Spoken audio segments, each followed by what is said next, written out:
여기가 비디오점인데 오사카의 난바라는 동네에 있대요. 여기서 화재가 발생해 사람들이 많이 죽었습니다. 그 과정을 알아볼 건데 2008년 10월 1일 오전 1시 15분 46살의 오가와 카즈히로라는 사람이 여길 찾아와요.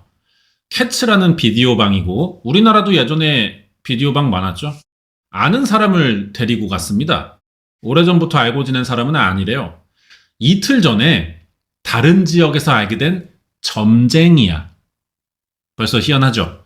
그것도 점집을 찾아가서 알게 된 게 아니고요. 우연히 길거리에서 만난 거래. 이틀 전에 길거리에서 알게 된 점쟁이랑 새벽에 비디오를 보러 가는 게 이게 말이 되냐고요, 시작부터가. 이미 이 자체가 무슨 사건이 난 것 같잖아. 그때 점을 본 것도 아니고 고민 상담을 했어요. 고민의 내용은 이혼이나 자살 미수 같은 심각한 이야기였다고. 아무리 점쟁이라도 근데 이런 이야기를 막 하는 거는 이해가 좀 안 된단 말이야. 근데 어쨌든 친해졌어. 서로 시계, 반지, 염주도 주고 만난 지 이틀밖에 안 됐는데 붙어 다녀. 그냥 친구 개념도 아니고요. 이 점쟁이를 선생님이라고 부르면서 따라다니는 거라고. 어떻게 이틀 만에 이렇게 될 수 있나 싶은데 이 사람이 오가와입니다. 차량샷이죠. 일본에서 전통적인 범죄자 찍는 사진. 이 새끼가 범인이라고요. 불을 냈어요. 비디오방에다. 10월 1일 오전 1시 15분 점쟁이랑 비디오방 들어갔어. 오가와가 DVD 하나 골라 방으로 들어가요. 18번 방이었고 점쟁이랑 같이 보는 게 아니야. 점쟁이도 지가 볼 거 따로 골라서 17번 방, 옆방에 들어갔어요. 이때 이상한 거는 오가와가 이 점쟁이의 캐리어 가방을 들고 지방으로 갔다는 거지. 남의 가방을. 방이 좁아요. 가로 2m, 세로 1.2m, 천장 높이 2.3m. 그냥 옛날 비디오 방 같은 곳이고 오가와는 방에 들어가자마자 DVD 틀고 바지를 벗습니다. 시원하게 한번 쳤어요. 지 말론 그래. 그리고 화장실 가다가 점쟁이는 영화 뭐 보나 이렇게 창문으로 들여다보고 막 왔다 갔다 해 복도를. 근데 이런 곳이 사실 유사 모텔이기도 하잖아요. 어둡고 음침한 공간에서 신음소리도 나고 에로 영화 같은 것도 볼 수 있으니까. 그러니까 갑자기 자기가 불쾌해서 이 공간에 더 이상 있기가 싫어졌대. 지는 방금 전에 혼자 흔들어 제껴놓고 있다는 생각을 하는 거야. 불결하대. 그러면은 보통 사람들은 나도 여자를 만나고 싶다. 픽업 아티스트의 연애 강의를 들어야 되나? 그런 생각을 하는 게 그나마 정상인의 시각입니다. 근데 이 새끼는 달라. 이런 장소에 저런 새끼들과 같이 있다는 자체가 동급으로 떨어진 것 같아서 비참해졌대요. 지방으로 다시 들어와서 잠도 안 오고 짜증나고 열받으니까 지 인생을 막 비관하기 시작합니다. 나는 왜 이렇게 태어나가지고 부잣집에서 나왔으면 좋았을 거를 씨발 이게 뭐야 그지 같은 인생. 이러다 마지막에 모든 게 다 싫어졌다면서 다 같이 죽자는 결심을 합니다. 너무 비상식적인데 충동적이고 극단적이에요 지금. 이틀 만에 만난 점쟁이랑 새벽에 비디오 보러 오는 자체가 위험한 인간이었다고 이게 지금. 이제 불을 질러요. 방에 있는 티슈를 몇 장 뽑아서 뭉치더니 주머니에 라이터 꺼내서 불 붙이고 이 새끼가 점쟁이 캐리어 들고 왔잖아. 그 캐리어에다가 불 붙은 휴지를 던져요. 넣었어. 점쟁이 캐리어가 이 새끼 점쟁이 맞나 싶기도 한데 무슨 열어보니까 옷이랑 신문지만 잔뜩 있었대. 아예 그냥 건물 다 태워버리겠다는 수작이야 지금. 그러면서도 가게 손님까지 휘말려 들게 했고 잡혔을 때 미안하다는 생각이 잠깐 있었대요 자기가. 하지만 자기도 죽기 위해서는 어쩔 수 없이 화제를 낸 거래. 씨발 어쩌자는 건지 모르겠어. 그냥 지 혼자 있는 데 가서 죽든가. 이 화재로 15명 죽거든요. 근데 이 새끼는 살았잖아. 그러니까 이 새끼의 말들이 너무 빡치는 거지. 지만 있던 18번 방에서 불을 냈으니 당장 이 사실은 자기만 아는 거잖아. 18번 방에 연기가 차잖아요.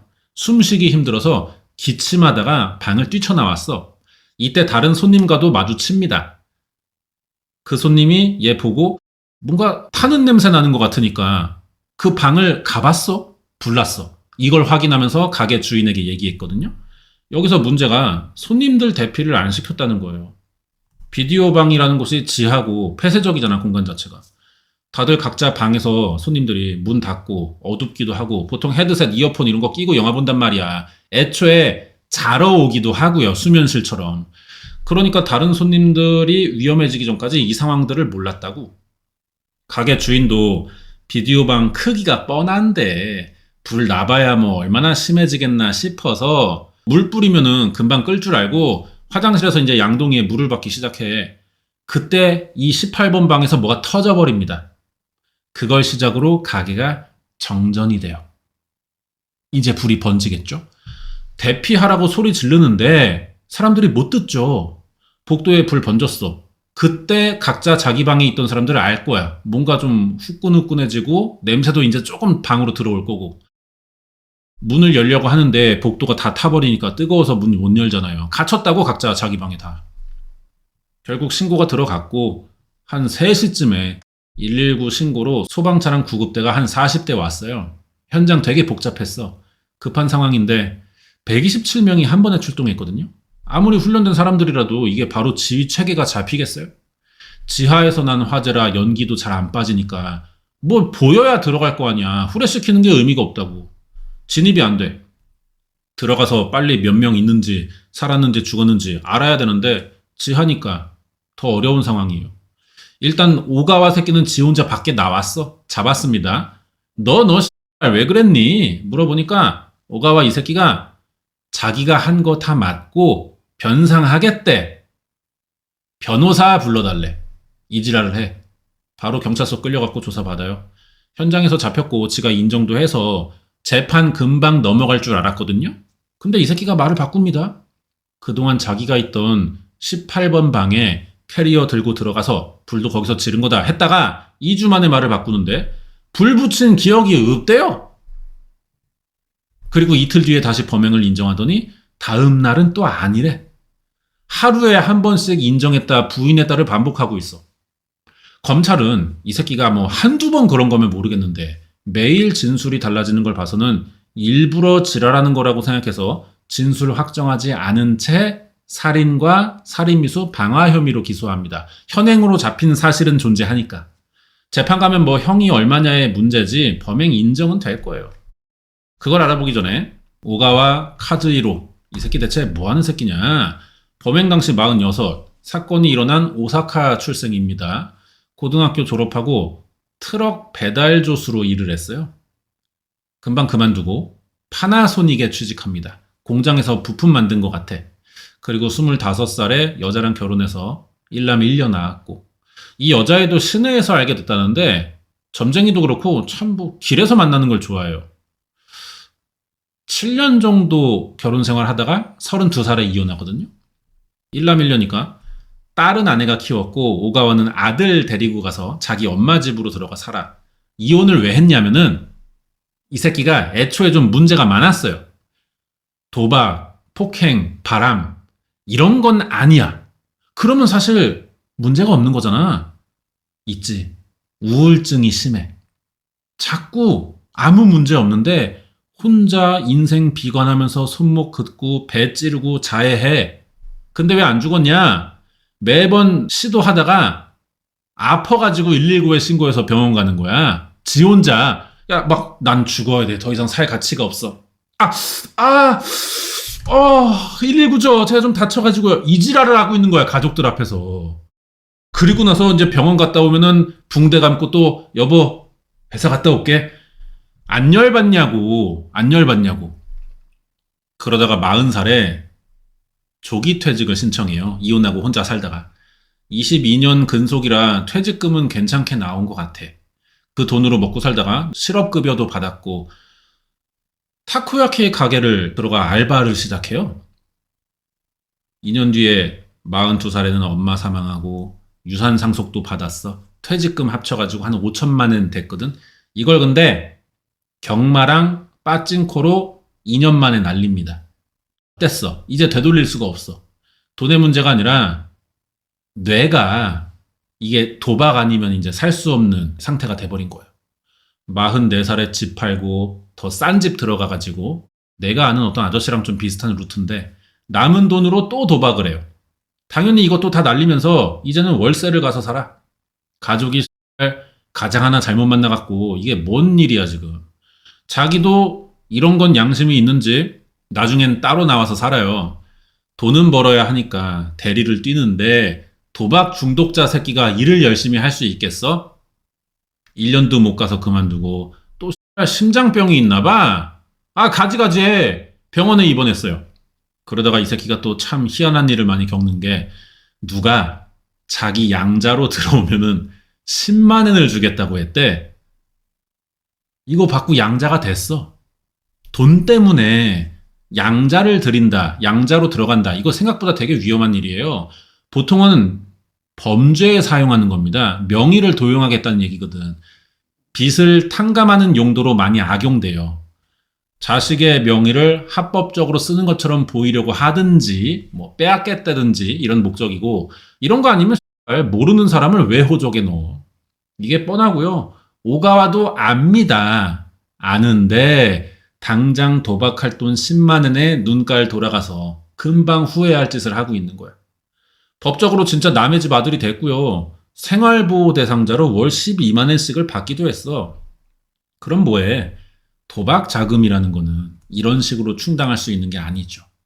빠진코를 못 가서 스트레스가 막 쌓여.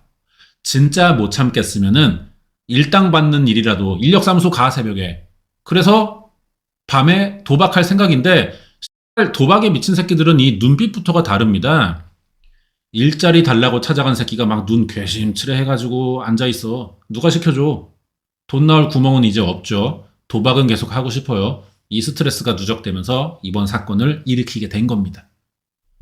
그동안 전과 기록 하나 없는 사람이었는데 이런 대형 사고 친다는 거는 참고 있던 스트레스가 터졌다고 봐야겠지. 이 새끼가 도박 중독자답게 평소에도 씀씀이가 컸어요. 명품만 걸쳐. 자기가 사업하는 사람이라고 주변에다가도 많이 거짓말 해놨고 허영심이 있는 거지. 남에게 어떻게 보이는지가 좀 중요한 사람이고. 밖에서 이러고 돌아다니면 뭐해. 집구석만 오면 진짜 현실이잖아요. 이러면은 열등감이 심해집니다. 그리고 자기 방어적으로 바뀌죠. 별거 아닌 말에 굉장히 화를 크게 내고 과민 반응하고 그렇게 돼요. 이런 성격이 바로 생기는 건 아니에요. 오랫동안 ETF식으로 복리 저축하듯이 차츰차츰 누적되다가 복리는 분모값이 클수록 가파르게 성장하죠. 이런 성격도 마찬가지예요. 처음에는 조금씩 민감해지다가 어느 순간 걷잡을 수 없이 폭발을 해버려. 기하급수적으로. 주변에서 깜짝 놀라. 한순간에 바뀌어버린 사람 같다고. 그 타이밍에 이 사건이 일어난 거고. 그냥 새벽에 비디오방 가서 딸이나 취던 새끼가 갑자기 건물에 불 지르는 게 말이 됩니까? 사소한 스트레스가 복리로 불어나다가 감당이 안 돼서 터졌다고 봐야겠죠. 오랫동안 스스로를 좀 한심한 새끼라고 자학하고 있었을 것 같아. 재판이 1년 뒤 2009년 9월에 열렸어요. 오가와는 범행을 부인한다면서 담배 피다가 실수로 불이 붙었다고 착각해 자기가 결국 저지른 게 맞다. 그렇게 생각해서 진술했는데 그게 잘못된 진술이었대. 불 붙은 원인을 자기라고 착각했다는 거지. 근데 이제는 확실히 알았으니까 자기가 낸 불 아니래. 무죄래. 이 말을 검증해야겠죠. 경찰이 담뱃불로 캐리어를 태울 수 있는지 실험해 봅니다. 안 타. 안 탄다고. 법원은 그래서 사형을 선고했어요. 항소하는데 항소도 신청한다고 다 해주는 게 아닙니다. 이유가 타당할 때 재검토해보자는 게 항소심의예요. 변호사는 발화 지점이 오가와의 방과 다른 장소였다고 일단 우겨봤어요. 하지만 근거가 부실했기 때문에 받아들여지지 않았고 항소가 기각됐죠. 우리나라에서 대법원인 최고재판소까지 가거든요. 다 기각되면서 사형 확정됐습니다. 오가와가 굉장히 끈질겼던 게 이 새끼가 그래도 포기를 안 해요. 정대만이야? 계속 변호사 선임해가지고 화제의 발원지는 오가와가 있던 18번 방이 아니라 다른 방이라고 재심 청구를 무한하는 거야. 계속 내. 심지어 비디오점을 모형으로 구현해서 불내보는 실험 결과도 제출했습니다. 이 결과는 현장 상황과 의뢰인의 주장을 더했을 때 변호사 입장이야. 불은 가장 심하게 탄 9번 방에서 일어났을 가능성이 높고 혹시나 의뢰인이 있던 18번 방에서 불이 처음 났더라도 그건 오가와가 불을 피운 게 아니라 TV 등 발열에 의한 발화가 원인이래요. 그랬는데 사건 8년째 2016년 3월 오사카 지방법원은 피고인 주장대로 가장 피해가 큰 방이 9번 방은 맞는데 그건 번진 불의 피해를 입은 결과지 많이 탔다고 바라지 점은 아니라고 결론을 내렸어요. 그렇잖아.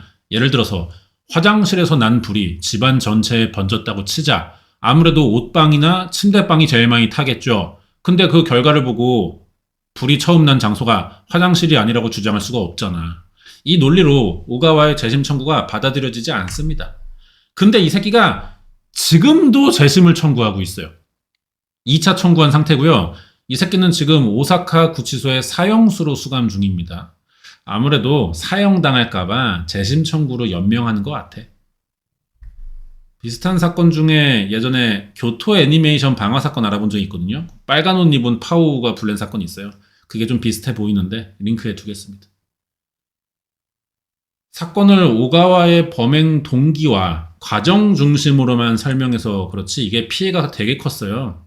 사망 15명에 10명이 크게 부상당했거든.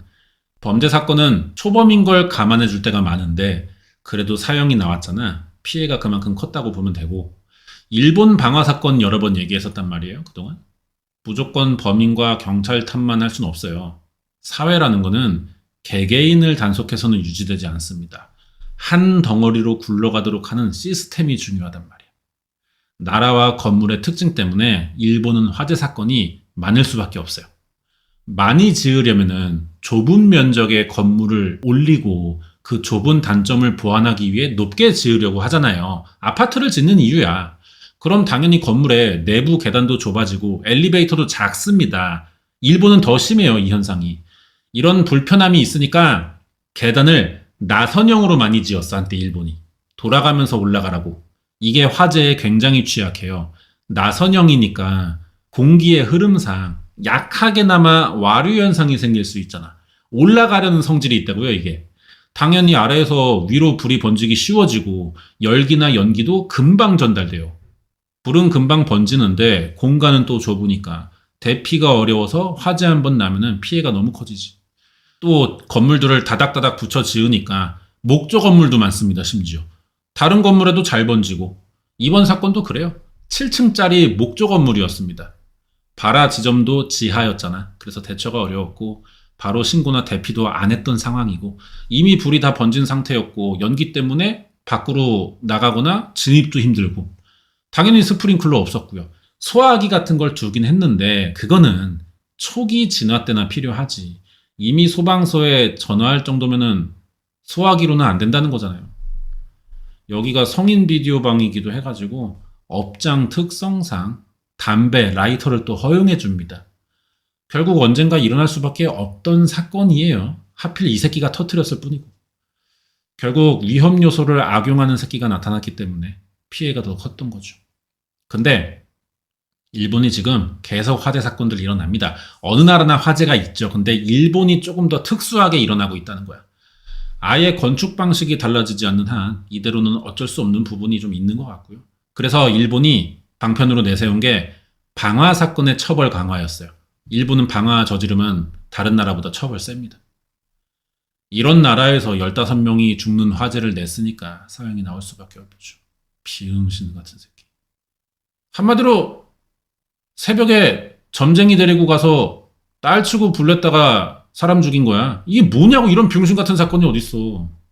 에휴, 쪼다. 이런 사건이 있었습니다. 여기까지고 다음 주에 새로운 사건 준비해서 올게요.